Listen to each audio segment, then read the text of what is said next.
충만하게 도와 주옵소서. 우리가 애통하고 회개했던 그 마음이 오늘도 충만케 하시고 변하지 않게 하여 주옵소서. 감사하며 예수님의 이름으로 기도합니다. 아멘. 할렐루야. 우리 좌우로 인사합시다. 반갑습니다. 감사합니다. 잘 지내셨지요? 덕분에 잘 다녀왔습니다. 무사히 귀환했습니다.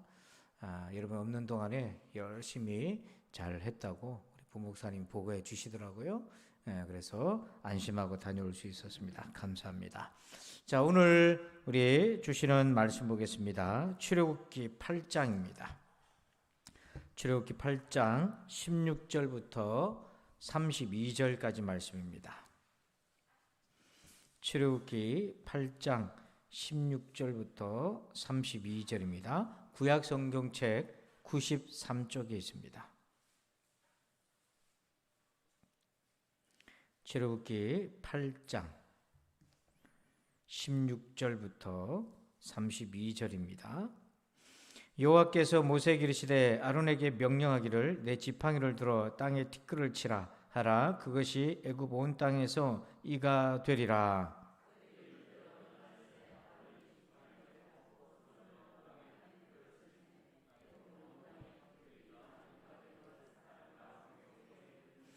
요술사들도 자기 요술로 그같이 행하여 이를 생기게 하기로 하였으나 못하였고 이가 사람과 가축에게 생긴지라.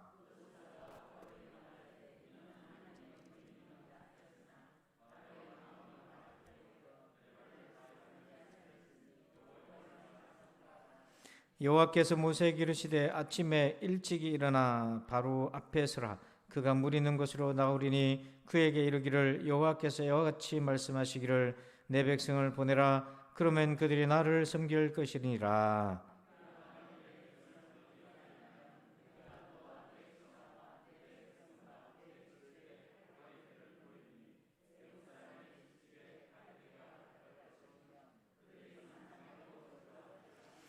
그날에 나는 내 백성이 거주하는 고센 땅을 구별하여 그곳에는 파리가 없게 하리니 이로 말미암아 이 땅에서 내가 여호와인 줄을 네가 알게 될 것이라.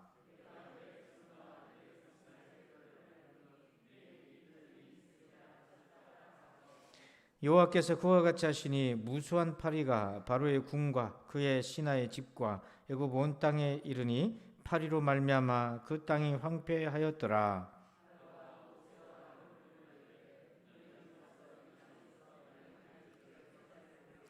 모세가 이르되 그리하면 부당하니이다. 우리가 우리 하나님 여호와께 제사를 드리는 것은 애굽 사람이 싫어하는 바인즉 우리가 만일 애굽 사람의 목전에서 제사를 드리면 그들이 그것을 미워하여 우리를 돌로 치지 아니하리까.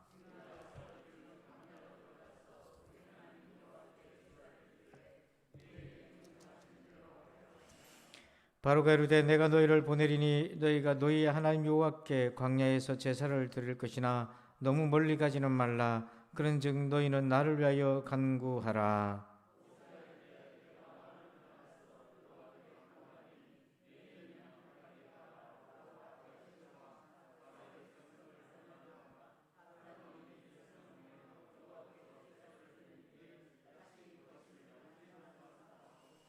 모세가 바로를 떠나 나와서 여호와께 간구하니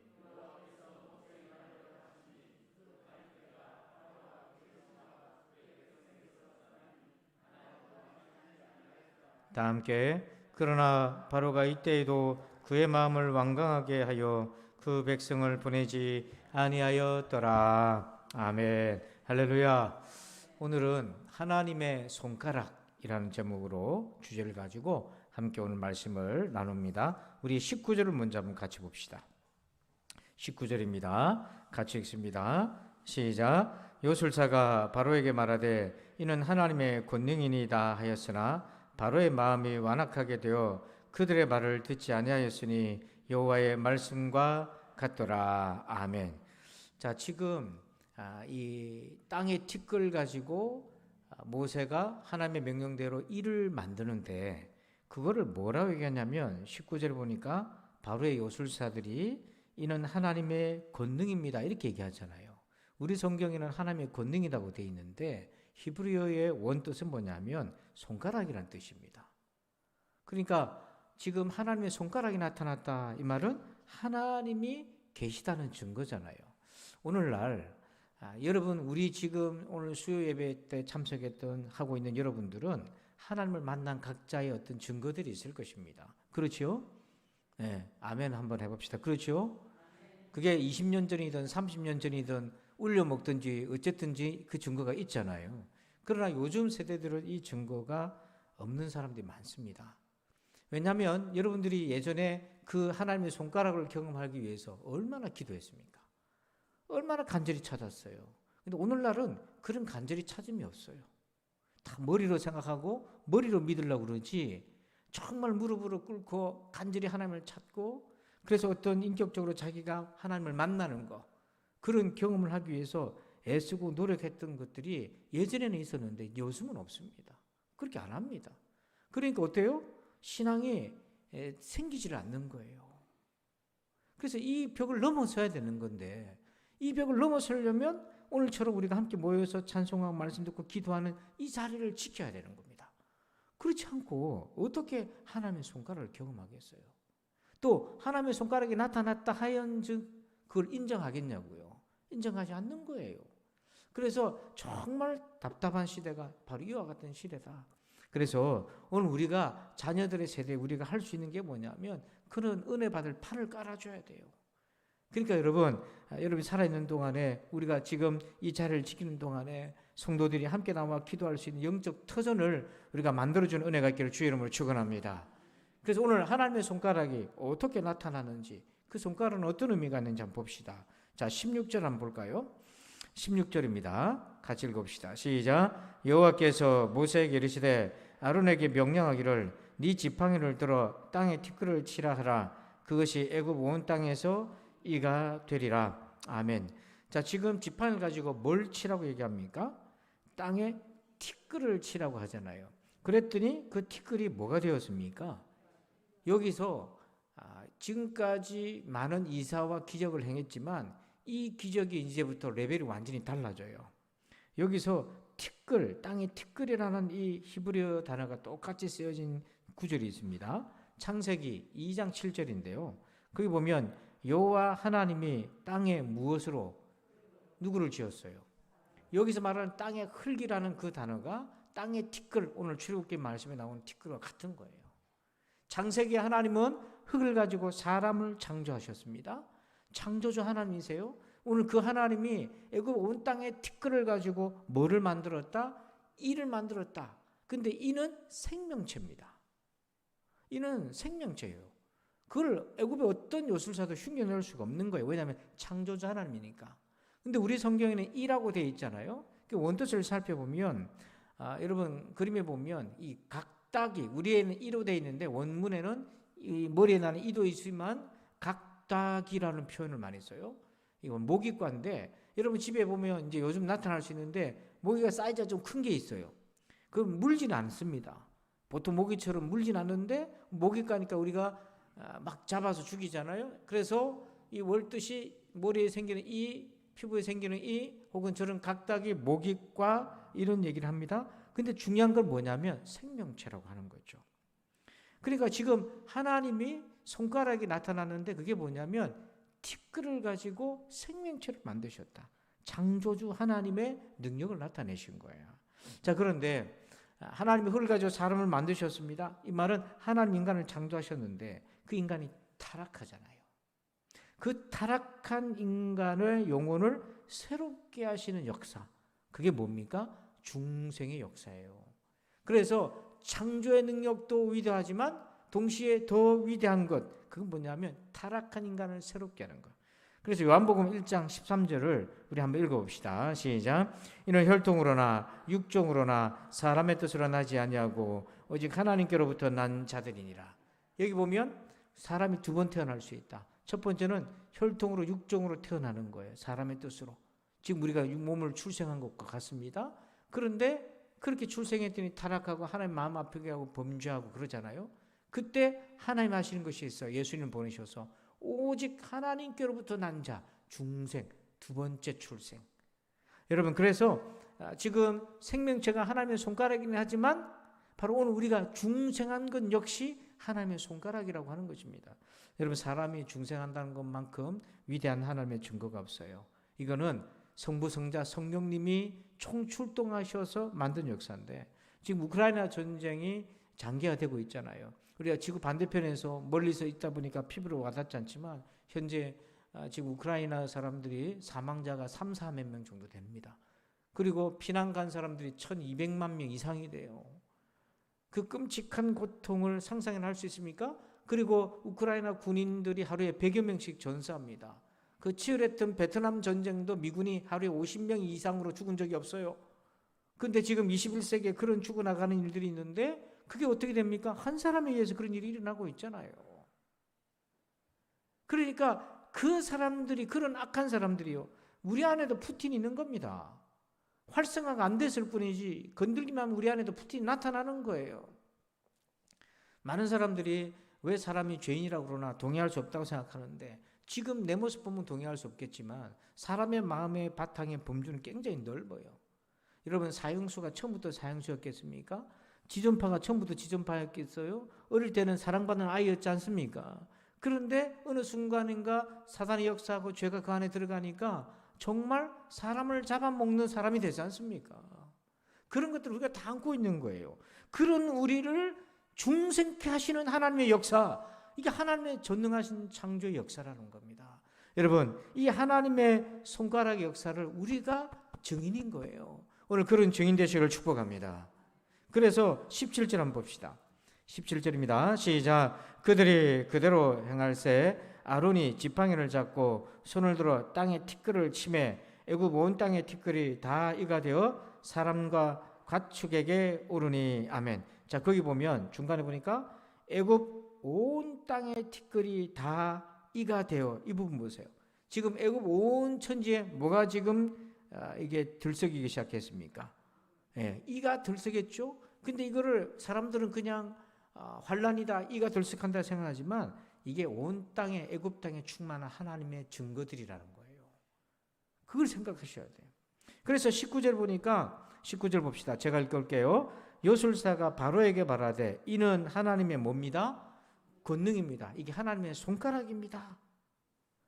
그렇게 하였으나 바로의 마음이 완악하게 되어 그들의 말을 듣지 아니하였으니 여호와의 말씀과 같더라. 그래서 여러분, 시편 8편 3절 한번 읽어봅시다. 시작. 주의 손가락으로 만드신 주의 하늘과 주께서 베풀어 두신 달과 별들을 내가 보으니. 여기 보니까 하나님이 하늘과 땅을 뭘로, 하늘과 별과 뭘로 지으셨다고 되어 있어요?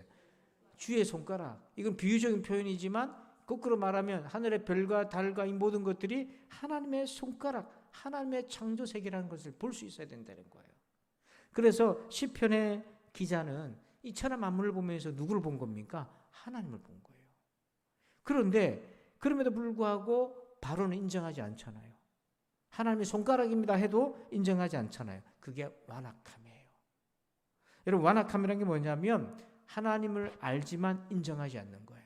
이거는 사탄적인 겁니다. 자, 마가복음 3장 11절 한번 읽어볼까요? 같이 시작. 더러운 귀신들도 어느 때든지 예수를 보면 그 앞에 엎드려 부르짖어 이르되 당신은 하나님의 아들이니다 하니.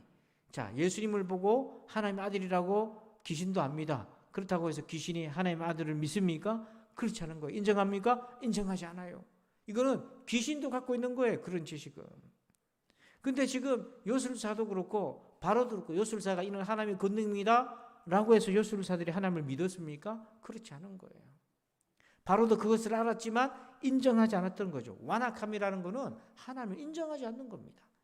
그래서 로마서 1장 18절에서 20절에 보면 하나님의 진노가 불의로 진리를 막는 모든 사람들의 모든 경건하지 않음과 불의에 대하여 하늘로부터 나타나나니. 하나님의 진노가 임한다는 거죠. 왜 하나님의 진노가 임합니까? 19절 보니까 이는 하나님을 알만한 것이 그들 속에 보임이라. 하나님께서 이를 그들에게 보이셨느니라. 이게 바로 자연을 통해 하나님께서 보이셨다는 거예요. 창세로부터 그의 보이지 아니하는 것들, 곧 그의 영원하신 능력과 신성이 그가 만드신 만물에 분명히 보여 알려졌나니 그러므로 그들이 핑계하지 못할지니라. 그러니까 천하 만물을 보면서 하나님의 손가락이라는 거죠. 그걸 보여주셨는데 사람들이 그걸 인정하지 않았다는 거죠. 이게 뭐냐면 하나님의 신의 존재를 알지만 인정하지 않는 것, 이게 완악함인 거예요. 그래서 이 세대의 완악함, 이 세대가 하나님의 진노를 받을 수밖에 없는 것은 아무리 부정해도 신이 없다면 설명할 수 없는 인생이라는 걸 압니다. 하지만 어떤 논리를 세워서라도 그걸 부정하게 만드는 거예요. 그러니까 요즘 세상의 화두는 뭐냐면 이런 것입니다. 하나님 없이 행복한 것. 하나님 없어도 행복할 수 있는 것. 그게 요즘 시대의 화두예요. 종교 없어도 행복할 수 있는 것. 여러분, 우리는 예수를 믿기 때문에 그것은 상상할 수도 없는 일이지만 예수를 믿지 않는 사람들은 그걸 위해서 달려가고 있다는 거죠. 자, 우리 21절 한번 봅시다. 21절입니다. 시작. 네가 만일 내 백성을 보내지 아니하면 내가 너와 내 신하와 내 백성과 내 집들의 파리떼를 보내리니 애굽 사람의 집집에 파리떼가 가득할 것이며 그들이 사는 땅에도 그러하리라. 아멘. 자, 이번에는 흙을 가지고 이를 만들었다면 이번에는 뭡니까? 파리떼를 동원하는 거예요. 자, 그런데 21절 중간에 보세요. 보면 너와 내 신하와 내 백성과 내 집들의 파리떼를 보내리니 애굽 사람의 집집에 파리떼가 가득하다. 온 땅에 지금 파리떼가 가득하다. 이건 무슨 의미입니까? 여러분, 파리는 뭐에 들 것입니까? 여러분, 가정에서 일반적으로 생활할 때 파리는 어떤 것에 들 거로요? 예, 물론 음식에도 들 거지만 음식 중에서도 고약한 냄새 나는데 파리, 젓갈 이런 데 많이 끓잖아요. 그게 결국 뭐냐면 파리는 뭘 상징하는 겁니까? 썩은 거죠. 부패했다는 거예요. 상했다는 거예요. 지금 애굽 온 땅에 파리떼가 끓었다는 것은, 끓었다는 건, 충만했다는 건 뭐냐면, 가득했다는 거는 애굽이 지금 죽은 거와 마찬가지라는 거예요. 그래서 24절 한번 보세요. 24절. 자, 24절 보니까 여호와께서 그와 같이 하시니 무수한 파리가 바로의 군과 그의 신하의 집과 애굽 온 땅에 이르니 파리로 말미암아 그 땅이 어떻게 해요? 황폐하였더라. 이것이 파리 때문에 황폐했다 이런 의미도 있지만 황폐했기 때문에 파리로 충만했다, 가득했다. 여기 황폐하다는 것은요, 이 단어가 쓰여진 구절이 있어요. 창세기 6장 11절. 우리 한번 읽어봅시다. 시작. 그때 온 땅이 하나님 앞에 부패하여 포악함이 땅에 가득한지라. 여기 보면 노아의 홍수 심판 이전의 땅의 상태가 뭐냐면 온 땅이 하나님 앞에 부패했다. 이 부패가 파리떼로 인해서 황폐했다는 것과 똑같은 의미예요. 그러니까 지금 애굽은 하나님을 인정하지 않는 완악한 애굽은 이미 영적으로 뭐예요? 부패한 백성이에요. 죽은 백성이라고 하는 것입니다. 자, 그때 하나님께서 구원의 은혜를 이스라엘 백성들에게 베푸는데 한번 봅시다. 22절 한번 읽어봅니다. 시작. 그날에 나는 내 백성이 거주하는 고센 땅을 구별하여 그곳에는 파리가 없게 하리니 이로 말미암아 이 땅에서 내가 여호와인 줄을 네가 알게 될 것이라. 자, 고센 땅은 이스라엘 백성들이 사는 집단 거주 지역이에요. 온 땅에 파리로 들끓지만은 어디는 파리가 없다는 겁니까? 고센 땅에는 파리가 없을 것이다. 자, 여러분, 고센 땅에 파리가 없을 때 여기 주목할 단어가 있어요. 고센 땅을 그다음 뭐라고 되어 있습니까? 구별하다 그렇게 되어 있잖아요. 이 단어를 주목해 보세요. 여러분, 고센 땅에 온 이스라엘 애굽 전역에 파리로 가득한데 부패했는데 유독이 이스라엘 땅 고셀, 이스라엘 백성들이 사는 고센 땅만 파리가 없었어요. 왜 그렇습니까? 파리가 없다는 것은 부패하지 않았다, 생명이 있다 이런 의미인데 왜 고센 땅만 파리가 없고 부패하지 않았습니까? 거기 물이 좋고 공기가 좋아요? 답이 나와 있잖아요. 22절에 뭐라고 되어 있습니까? 예, 나는 내 백성이 거주하는 고센 땅을 뭐한다? 구별한다 이렇게 되어 있잖아요. 하나님이 그 땅을 구별하셨다는 건데요. 이 구별이라는 단어의 의미가 23절에서 완성이 돼요. 자, 23절 한번 볼까요? 내가 내 백성과 네 백성 사이를 뭐한다? 여기서 나오는 구별과 22절에 나오는 구별이라는 단어가 한글 번역본은 똑같잖아요. 히브리어는 틀려요. 그런데 의미상, 맥락상 구별한다는 의미로는 일치되는데 23절의 구별이라는 단어는 어떤 의미가 있냐면 구속하다 이런 뜻이 있어요. 그러니까 이스라엘 백성들과 애굽 사람들이 어떤 DNA가 달라가지고 파리떼가 뚫고 안 뚫고 그게 아니고 이스라엘 백성들이 사는 고센 땅이 좋아가지고 파리떼가 안 끓은 게 아니고 이스라엘 백성들이 사는 곳에 파리가 끓지 않았다. 이 말은 그들은 부패하지 않았다, 상하지 않았다. 이 말은 뭐냐면 하나님이 그들을 구별했다. 이 말은 하나님이 그들을 구속하셨다는 거예요. 그래서 로마서 1장 7절 한번 보십시다. 우리가 무엇으로 구별됩니까? 로마서 1장 7절 한번 읽어봅니다. 시작. 로마에서 하나님의 사랑하심을 받고 성도로 부르심을 받은 모든 자에게 하나님 우리 아버지와 주 예수 그리스도로부터 은혜와 평강이 있기를 원하노라. 아멘. 거기 7절에 보면 로마에서 하나님의 사랑하심을 받고 우리 그리스도인들을 뭐라고 부름받았다고 되어 있습니까? 성도라고 되어 있잖아요. 이 성도는 뭐냐면 거룩한 백성으로 구별되다는 거예요. 그래서 구약 성경에서 나오는 거룩이라는 단어의 뜻은 뭐냐면 구별하다는 것입니다. 그러니까 저와 여러분이 성도라고 부름을 받게 된 것은 누구를 믿어서 그런 것입니까? 예수를 믿어서 그런 거예요. 우리가 믿지 않는 불신자보다 DNA가 좋아서 그런 것이 아니고 하나님께서 애굽 백성과 우리 사이에서 우리를 하나님의 백성으로 구별해 주셨다. 구속해 주셨다. 오늘 예수 그리스도를 믿는 우리를 성도라고 불러주셨기 때문에 우리는 생명 있는 사람이 됐다는 것입니다. 그러나 그 생명이 없는 사람은 뭐냐면 온 파리로 들끓는 이미 부패한, 이미 황폐해진 심령으로 살아가는 거예요. 제가 오래전에 마산에서 잠깐 조그만 교회를 목회하고 담임할 때였습니다.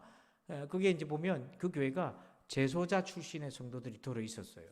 그 교회를 창립한 목사님의 자녀분들 중에 어떤 분은 교도소 선교를 열심히 했기 때문에 출소하고 난 다음에 인연이 있어서 그 교회를 출소하게 했어요. 제가 보니까 연세가 그때 나이로 벌써 70이 가까이 되신 분이에요. 근데 그분은 인간적으로 그 전도해줬던 그분이 좋아가지고 교회를 나왔어요. 정말 예수님이 좋아서 나왔다기보다는 그 정 때문에 나온 거죠. 근데 그분이 어느 날 꿈을 딱 꿨는데 꿈에서 예수님을 만나는데 다른 사람들은 다 구원받고 은혜가 있는데 자기한테는 그러더래요. 너에게는 십자가가 없다 그러더래요. 그 얘기를 듣고 꿈에서 깜짝 놀라서 깼다는 거잖아요. 너에게는 십자가가 없다. 그러니까 여러분 오늘 예수 그리스도만이 우리를 구별케 하시는 하나님의 은혜인 겁니다. 우리가 이 땅에서 세상 사람들과 조금만 넉넉되면 또 비교하잖아요. 비교하다 보면 우리가 영적 허무주의에 또 빠져요. 기도하고 예배드리고 이게 좀 의미가 없는 것처럼 느껴진단 말입니다. 여러분 속지 마시길 바랍니다. 우리 안에는 영원한 생명이 있습니다. 하나님의 손가락이 있습니다. 그게 바로 구원의 은혜인 것입니다. 그래서 여러분 두리번거리지 마세요. 내 안에 증거가 있습니다.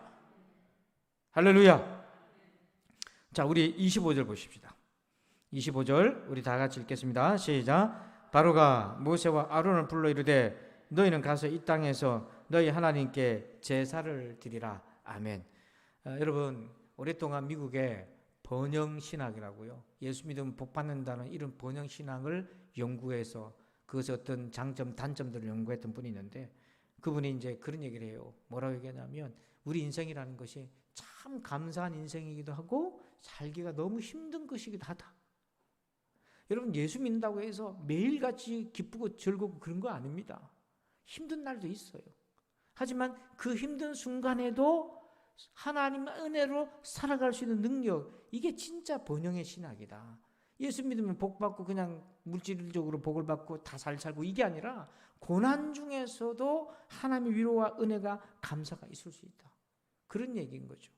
그래서 오늘 이 말씀 보면 지금 바로가 모세와 이스라엘 백성들에게 타협안을 제시하는데 여기에 사탄의 술책이 있어요. 자, 25절을 다시 보니까 제사를 드리라고 하잖아요. 제사를 드리라고 하지만 어디서 드리라고 하는 겁니까? 이 땅은 어떤 땅이에요? 애굽 땅이잖아요. 그러니까 제사는 허용해줘요. 그러니까 예배는 허용해줘요. 그러면 되는 것 같지만 악마는 디테일에 숨어 있다고요. 이 땅에서 예배를 드려라. 이 땅은 애굽 땅인데 애굽 땅에 있다는 것은 여전히 누구의 종이고 누구의 다스림을 받고 있다는 겁니까? 바로의 다스림을 받고 있는 거예요. 그러니까 많은 사람들이 예배는 드리지만 여전히 죄와 사단의 권세에 눌려있는 사람들이 많다는 거예요. 그래서 제사 드리는 것으로 인해서 자기가 어떤 구원받은 것으로 간주하는 경우가 많은데, 예배에 참여함으로 인해서 자기가 구속받은 것으로 간주하는 경우가 많은데, 정말 내가 죄로부터 자유하고 하나님의 백성이 되었나, 아니면 여전히 애굽 땅에 있는가, 속지 말아야 된다고 하는 거죠. 두 번째로 바로가 속임수를 가져옵니다. 그게 뭐냐면 28절이에요. 28절 한번 읽어봅시다. 시작. 바로가 이르되 내가 너희를 보내리니 너희가 너희의 하나님 여호와께 광야에서 제사를 드릴 것이나 너무 멀리 가지는 말라. 그런즉 너희는 나를 위하여 간구하라. 자, 이번에는 애굽 땅에서는 안 됩니다. 애굽 땅에서는 제사 지내다가는 애굽 백성들에게 돌맞습니다. 여러분, 애굽 백성들이 왜 이스라엘 백성들이 제사 지낼 때 그렇게 핍박하게 되겠습니까? 여러분, 이스라엘 백성들이 제물을 드릴 때, 짐승을 드릴 때 뭐를 드립니까? 양과 또 뭐를 잡아드리죠? 소를 잡잖아요. 애굽 사람들에게서 소는 신성한 신의 의미가 있습니다. 그걸 소를 잡아가지고 제사를 드리는데 어느 애굽 사람이 그걸 동의를 하겠어요? 자, 그렇게 강하게 어필을 하니까 이번에 바로가 어떤 타협안을 얘기하냐면, 가라, 광야로 가라. 그런데 뭐는 가지 말라고 되어 있습니까? 너무 뭐요? 멀리는 가지 마라. 이게 뭐냐? 언제든지 바로의 손아귀 안에 있을 수 있는 범위 안에 있는 거죠. 이게 뭐냐면 부분적인 자유로 제한을 시키는 겁니다. 우리가 정말 속지 말아야 될 것은 뭐냐면, 제사 드리는 것, 예배 드리는 것으로 하나님의 자녀가 됐다? 아니에요. 그의 영혼이, 주권이 하나님께 이양되지 않은 상태, 여전히 죄 아래 있고 어둠의 권세 아래 있는 상태에서도 예배는 드릴 수 있어요. 그래서 이걸 가지고 속지 말고, 두 번째는 뭐냐면 자유한 것 같아요. 내가 옛날과 좀 달라진 것 같아요. 그런데 보니까 여전히 매여 있는 구석이 있어요. 그래서 하나님께 헌신하려고 그러는데 그게 내 발목을 딱 잡는 겁니다. 여러분, 우리가 하나님 앞에 더 가까이 나가고 싶은데 결정적 순간에 여러분 발목 잡는 것이 있을 수 있어요. 그게 뭐냐면 바로의 범위에서 벗어난 것 같지만 안에 여전히 제한되고 있는 부분이 있어요. 그 고리를 끊어내고 우리는 어디 가야 됩니까? 약속의 땅에 가야 됩니다. 약속의 땅에서 하나님을 예배해야 됩니다. 하나님의 자녀로서 살아야 되는 것이죠. 그래서 여러분, 예배 드리는 것으로 부분적 자유로 내가 구원의 은혜를 누리고 있다, 그렇게 우리가 스스로 오해하면 안 된다. 우리가 온전한 하나님의 자녀로 거듭나고 그런 믿음의 생활을 해나가기를 주의 이름으로 축원합니다. 자, 우리 끝으로 27절 한번 보십시다. 27절입니다. 시작. 우리가 사흘길 중 광야로 들어가서 우리 하나님 여호와께 제사를 드리되 우리에게 명령하시는 대로 하려 하나이다. 아멘. 자, 지금 광야로 가는데 몇 날을 간다고 되어 있어요? 사흘길쯤이라고 얘기했어요. 자, 여러분, 이건 이제 5장에서도 사흘길이라고 나오는데, 여러분, 우리가 이스라엘이 생각하는 출애굽의 여정, 그리고 실제로 경험하는 출애굽의 여정이 좀 다릅니다. 여러분, 이 사흘길, 왜 사흘길로 얘기했을까? 여러 가지 의미가 있겠지만은 지도를 한 장 보시면, 물론 애굽에서 이제 국경을 넘어서서 이스라엘 땅으로 가는 그 과정은 사흘길로 넘어가는데, 이스라엘 땅으로 가는 길이 이제 빠른 길이 있어요. 그게 블레셋 사람들의 길, 왕의 길이라는 길이 있어요. 실제로 이 길이 얼마나 빠른가? BC 1400년경에 이 애굽의 이 투트모세 3세가 가나안 땅으로 군대를 이끌고 최단거리로 이동한 것이 있는데, 그때 그게 10일 만에 가나안 땅까지 도착을 해요. 최단거리로. 열흘 걸렸어요. 그런데 실제로 이스라엘 백성들이 이 광야로 나와가지고 하나님이 블레셋 길로 인도하지 않고 이 광야로 인도하셔서 이 광야에서 40년을 배회하지 않습니까? 그리고 들어가요. 여기에 내가 생각하는 길과 실제 우리가 경험하는 길의 차이가 참 많습니다. 그래서 출애굽기 15장 22절에 보면 이스라엘 백성들이 출애굽을 해가지고 사흘 만에 수르 광야로 들어가서 사흘길 동안에 물을 얻지 못하고 거기서 하나님께 원망하는 일들이 생겨요. 자, 그런데 여러분, 우리는 어떤 길을 걷길 원합니까? 빠른 길, 편한 길, 이거잖아요. 그런데 하나님이 원하시는 길은 어떤 길인가? 빠른 길, 편한 길, 속도 얼마나 편한가가 아니라 하나님이 보시는 길은 뭐냐면 연단의 길이라는 겁니다. 하나님의 백성으로서 하나님을 알아가는 삶. 그래서 우리는, 저도 그런 병이 있는데, 어떤 목적을 딱 정하면 그 목적에 최대한 빨리 신속하게 그런 거죠. 근데 그렇게 하다 보면 어딜 가더라도 주변을 돌아볼 겨를이 없잖아요. 근데 이스라엘 백성들도 그렇습니다. 최대한 단거리로 빨리 가는 것. 우리 인간의 마음은 그렇지만 하나님은 그 모든 과정을 통해서 하나님을 알아가길 원하세요. 여러분 가운데 지금 힘든 시기를 보낸 분들이 있습니까? 그런 분들이 빨리 내 인생의 고난이 끝났으면 좋겠다 이런 생각이 들잖아요. 그래서 이런 얘기를 들으면 좀 부딪힐 수도 있어요. 그러나 여러분, 우리 인생이 빨리 통과하는 것도 좋겠지만 그 길에서 하나님을 만나는 것이 은혜입니다. 하나님을 만나는 것이 은혜예요. 왜냐하면 우리가 이 땅에서 모든 것이 승부가 나는 것이 아니잖아요. 우리에게는 하나님의 영원한 생명이 약속이 되어 있지 않습니까? 그거 잃어버리고 이 땅에서 편하게 산들 무슨 의미가 있겠어요? 오늘 보니까 우리 송혜 할아버지께서 세상을 떠나셨더라고요. 95세. 참 건강하게 그래서 한 세대를 마감했는데 그렇게 건강해도 여러분 이렇게 떠나게 돼 있잖아요. 언젠가는 떠나잖아요. 그걸 보면서 아이고 나도 90세까지 살아야지 그런 생각이 아니라 여러분 인생이 그렇게 덧없어요. 덧없기 때문에 여러분 영원한 생명을 붙드시길 바랍니다. 아무리 이 땅에 많은 후배들이 또 팬들이 안타까워해도 그때뿐이고 시간이 지나면 다 잊혀지는데 그러나 오늘 새벽에도 말씀을 나눴지만은 우리에게는요 썩지 아니할 유업이 기다리고 있어요. 영원한 생명인 것입니다. 자, 그러면 우리가 한번 정리를 해볼까요? 오늘 하나님의 손가락은 첫 번째 생명은 하나님의 손가락이다. 그 생명 중에 중생한 생명은 여지없이 하나님의 손가락이다. 두 번째 거룩하게 하시는 분, 애굽 땅과 이스라엘 백성들을 구별해서 생명 있게 하시는 분은 우리 하나님이시다. 그 다음에 세 번째 마귀의 술책을 경계하세요. 예배만 드리는 것이 아닙니다. 주권이 오직 하나님께 있어야 되는 거예요. 그리고 끝으로 네 번째 길의 목적을 알아야 됩니다. 빨리 가는 것이 목적이 아니고 그 과정을 통해서 누구를 만나는 거라고요? 하나님 만나고 그 만남 때문에 영원한 생명에까지 들어가는 것. 이런 은혜가 있기를 주의 이름으로 축원합니다. 아버지 하나님 감사합니다. 오늘 우리가 이 말씀을 받았습니다. 하나님의 손가락에 그 흔적들이 이 세상에 충만하고 무엇보다도 중생한 내 안에도 이 손가락에 하나님의 은혜와 능력이 충만한 것을 기억하게 도와주옵소서. 하나님 이 세대가 하나님을 간절히 찾지 않는 세대가 되었습니다. 하나님 어찌하면 좋겠습니까? 아버지 하나님 우리가 주님을 간절히 찾게 하여 주시옵소서. 우리 밤에 나온 우리 성도들이 하나님의 손가락을 간절히 찾을 때에 우리 안에 계시는 예수님을 바라보며 나의 영적 생명을 보며 주의 손가락을 보게 하여 주시옵소서. 오늘도 우리를 십자가로 구별해 주신 주의 놀라운 은혜를 의지합니다. 오늘도 성령의 충만함으로 살게 하여 주시옵소서. 감사하며 예수님의 이름으로 기도합니다. 아멘. 우리 다 함께 두 손 높이 들고 오늘 말씀 가지고 주의 삼천을 간절히 하나님의 손가락을 만나게 해달라고 우리 간절히 기도합시다. 주여 주여 주여. 아버지 하나님 감사합니다. 아버지 하나님 감사합니다. 사랑 우리 성도들 오늘 밤에도 불러주시는 은혜를 감사합니다. 주의 손가락을 보게 하여 주옵소서. 아버지 땅의 티끌을 통하여서 생명을 만드신 하나님, 아버지 이것이 하나님의 손가락입니다. 아버지 하나님 우리가 이 생명체의 손가락을 넘어서서 타락한 인간 죄악 속에 있던 우리가 하나님의 자녀가 되었습니다.